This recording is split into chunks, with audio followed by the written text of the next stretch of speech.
লোকসভা 2024 ছাপ্পা কমেই রাজ্যে কমছে ভোটের হার, দায়ী পঞ্চায়েতের হিংসা ও মত কমিশনের মিলিয়ে লোকসভায় তৃতীয় পর্বে রাজ্যের ভোটের গড় হার 77.53%, যা 2019 সালের থেকে প্রায় 4% কম।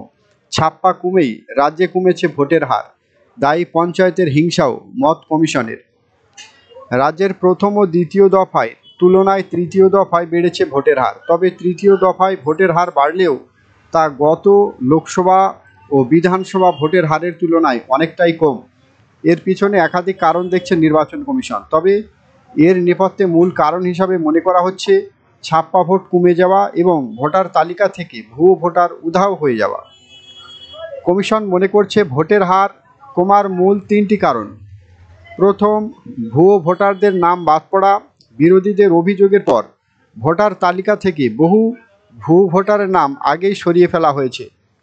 দ্বিতীয়ত, ছাপ্পা ভোট না পড়া। কমিশনের মনে করছে সুষ্ঠু ও অবাধ ভোট হওয়ার প্রতিবার যে বাড়তি ভোটটা ছাপ্পা হিসাবে পড়তো, এবার সেটা আটকানো গিয়েছে।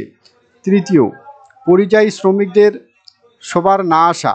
কমিশন মনে করছে 2023 সালে পঞ্চায়েত ভোটের হিংসা দেখে অনেকে পরিযায়ী শ্রমিকেই এবার ভোট দিতে আসেনি, সেটাও একটা প্রভাব ফেলেছে।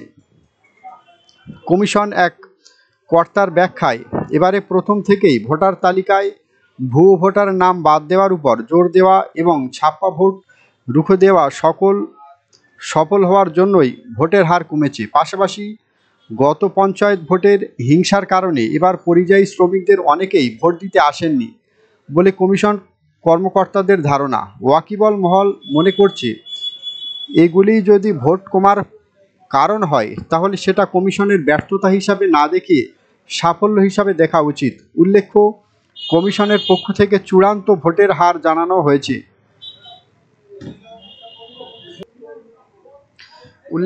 কমিশনের পক্ষ থেকে যে চূড়ান্ত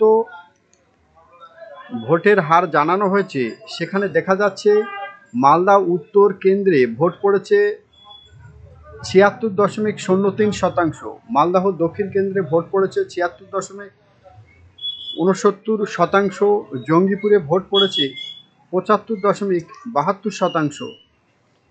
দেখা যাচ্ছে আগের দিনে জানানো হিসাবের তুলনায় এই তিন কেন্দ্রে চূড়ান্ত ভোটের হার বেড়েছে 3% কাছাকাছি। চতুর্থ কেন্দ্র মুর্শিদাবাদে প্রাথমিক হিসাবের তুলনায় চূড়ান্ত হিসাবে ভোটের হার 5% বেড়ে দাঁড়িয়েছে 81.52%। সব মিলিয়ে লোকসভায় তৃতীয় পর্বে রাজ্যে ভোটের গড় হার 77.53%, যা 2019 সালের থেকে প্রায় 4% কম। ভিডিওটি দেখার জন্য অসংখ্য ধন্যবাদ। এমনই সব নিত্য নতুন ভিডিও পাওয়ার জন্য চ্যানেলটিকে অবশ্যই সাবস্ক্রাইব করবেন। ধন্যবাদ।